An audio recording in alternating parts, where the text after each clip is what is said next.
All right, let's just jump right in. We're all taught this one basic rule about money, right? Prices always go up. Inflation is just how the world works. But what if that's not just wrong?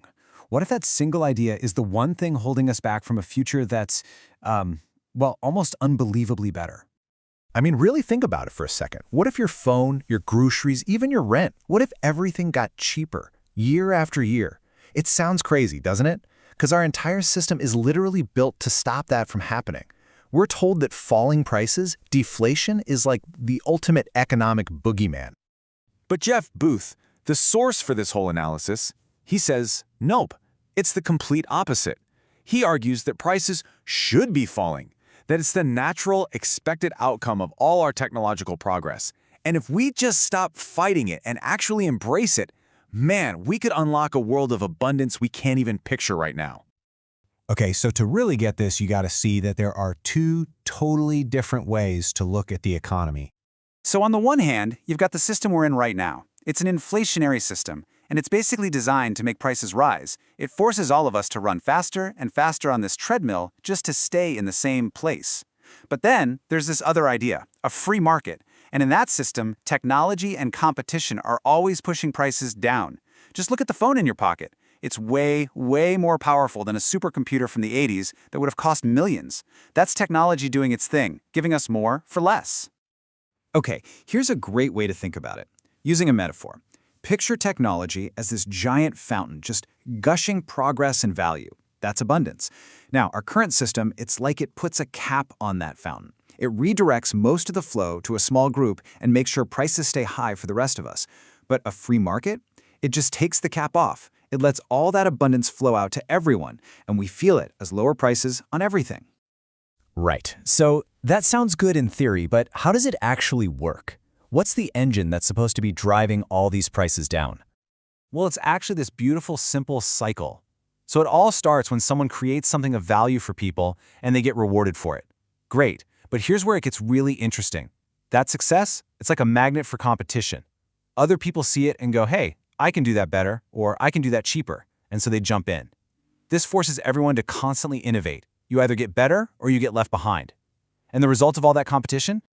Yeah, as Jeff Booth says here, everyone wins. You win, they win, the innovators get their reward, and we, the consumers, we get better and better stuff for less and less money. It's a system that's literally designed for everyone to come out ahead. The only way this cycle breaks is if something from the outside comes in and artificially forces prices up. Okay, this next part, this is where it gets a little bit mind-bending. Because if everything is always getting cheaper, then what does that mean for our jobs? I mean, think about why most of us work, right? It's to pay for stuff that keeps getting more expensive. But imagine a world where prices are actually falling, say 5, 10, maybe even 15% every single year. Would you still need to grind it out in that 9-to-5 job? And here's the kicker. The argument is that so many of our jobs, they only exist to service the high prices of the current system. We're basically running on a hamster wheel that the system itself created. If we lived in a world where prices naturally fell, our basic needs would get easier and easier to meet, freeing us up to do work that's more creative, more fulfilling, more human.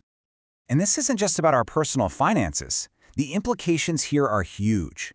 We're talking about power, about control, and really about the kind of societies we want to live in. And just look at this trend highlighted in the source material. It's pretty concerning. 10 years ago, almost half the people on Earth lived in a democracy. Today, that number has crashed to under 20%.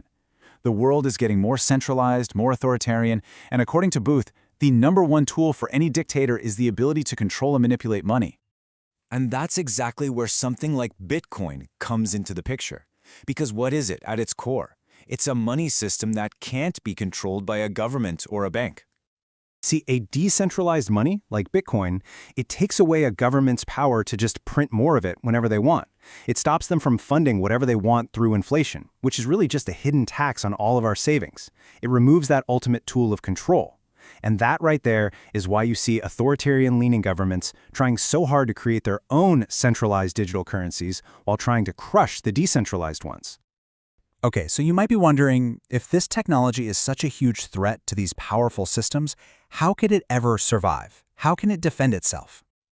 Well, the source uses this really powerful analogy. He says, think about guerrilla warfare. Some of the most powerful, centralized armies in history, they didn't get beaten by another big army. They got beaten by a scattered, decentralized network of independent fighters. It makes perfect sense when you look at it. A big centralized army. It has a single leader, a clear chain of command. You take out the general, and the whole thing can fall apart. But a decentralized network, whether it's fighters or computer nodes running Bitcoin, there's no leader to take out. There's no single headquarters to bomb. You can knock out a few nodes here and there, but the network as a whole just keeps on running. It's resilient because it's decentralized. And it's super important to be clear here. We're talking about an analogy. This isn't a war with weapons. It's a peaceful revolution of ideas. The battle is fought with information, with open source code, and with each person making a choice to opt in to a different system. It's a peaceful exit. So, when you put all this together, it really comes down to a choice for each of us. And to really understand this, you kind of have to unplug from the matrix, as the source calls it. You have to realize that the economic system we live in isn't like gravity. It's not a law of nature. It's a set of rules that people created. And if people created it, well, people can choose a different one. Because once you see it, once you see the possibility of a world where technology makes life better and more affordable for everyone, a world built on freedom instead of control, you have to ask yourself that question on the screen. Why would I want to stay in this old system when I can be a part of building this new one? And that's really what it boils down to. We've just looked at two completely different paths forward. One is the path of control, of centralization, of prices that are forced to go up forever. The other is a path of freedom, decentralization, and letting technology make our lives better and cheaper. So the question is, which one are you going to choose to build?